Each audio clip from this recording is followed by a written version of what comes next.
নমস্কার বন্ধুরা, Moumita's kitchen with ব্লগে সবাইকে স্বাগত জানাই। আজ আমি আপনাদের কচু শাক, চিংড়ি মাছ দিয়ে কচু শাক রেসিপি করে দেখাবো। তার জন্য আমি এখানে কচু শাক কেটে ভালোভাবে ধুয়ে নিয়েছি। আর এদিকে আমি নিয়েছি একটা বড় সাইজের পেঁয়াজ ছোট ছোট করে কুচিয়ে নিয়েছি, দুটো কাঁচা লঙ্কা কুচিয়ে নিয়েছি, এটা 1 টেবিল স্পুন আদা রসুন বাটা, কিছুটা রসুন কুচিয়ে নিয়েছি। আর এদিকে আছে আমার চিংড়ি মাছ। প্রথমে কচু শাকটা সিদ্ধ করে নেব, জল দেব না।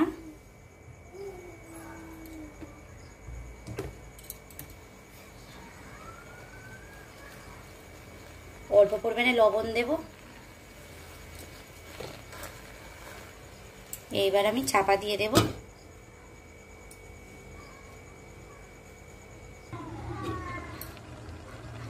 দেখো বন্ধুরা, আমার কচু শাকটা কত কমে গেছে, কচু শাকটা সিদ্ধ হয়ে গেছে। এবার আমি জল ঝরিয়ে নেব।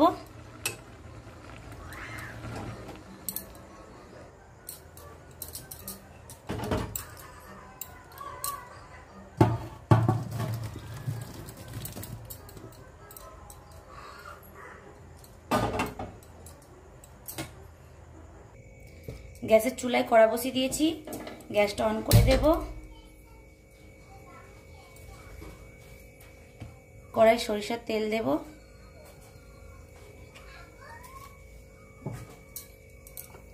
চিংড়ি মাছটা ভেজে নেব, লবণ হলুদ মাখিয়ে নিয়েছি।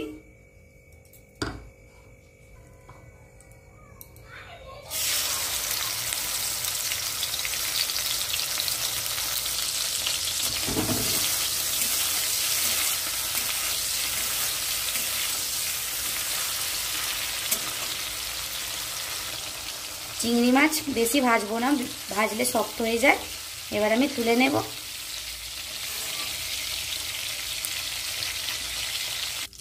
এবার আমি ওই তেলের মধ্যে কালা জিরে ফোড়ন দেব।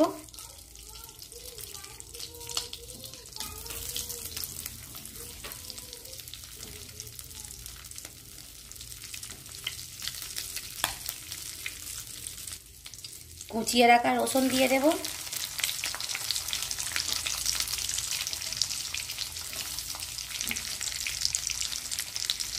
রসুনটা ভেজে নেব।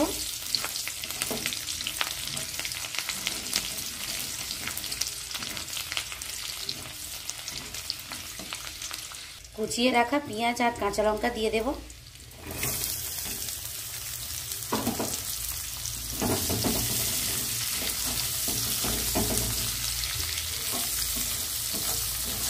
ভালোভাবে ভেজে নেব। পেঁয়াজ আমার ভাজা হয়ে গিয়েছে। এবার আমি 1 টেবিল স্পুন আদা রসুন বাটাটা দিয়ে দেব।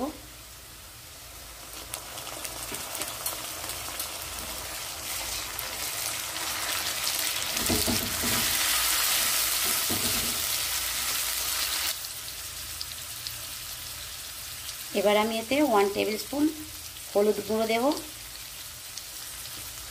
সরি বন্ধুরা, 1 টিস্পুন।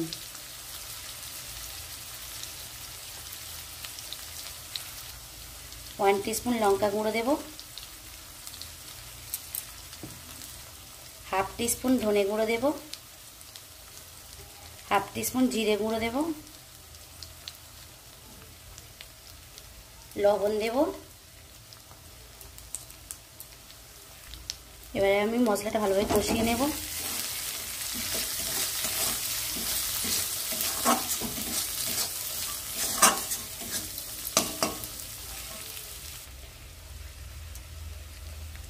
ওয়ান টিস্পুন চিনি দেব।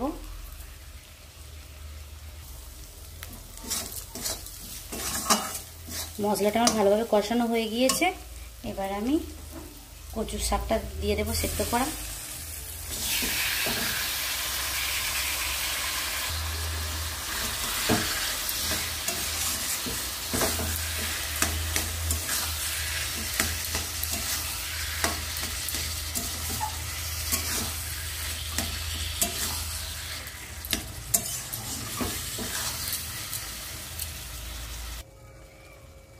এবার আমি নেড়ে নেড়ে জলটা একদম শুকিয়ে নেব।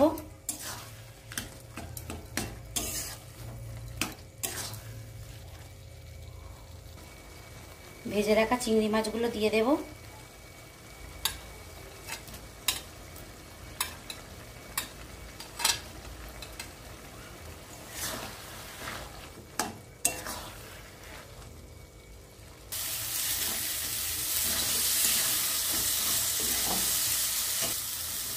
আমি অনবরত নেড়ে নেড়ে জলটা শুকিয়ে নিয়েছি বন্ধুরা।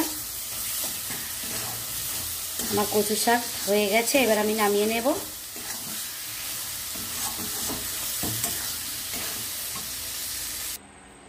আমার চিংড়ি মাছ দিয়ে কচুর শাক রেডি বন্ধুরা। আমার যদি এই রান্নাটি আপনাদের ভালো লেগে থাকে তাহলে আমার চ্যানেলটিকে লাইক করবেন, শেয়ার করবেন আর সাবস্ক্রাইব করবেন। আজকের মতো বিদায় নিলাম বন্ধুরা।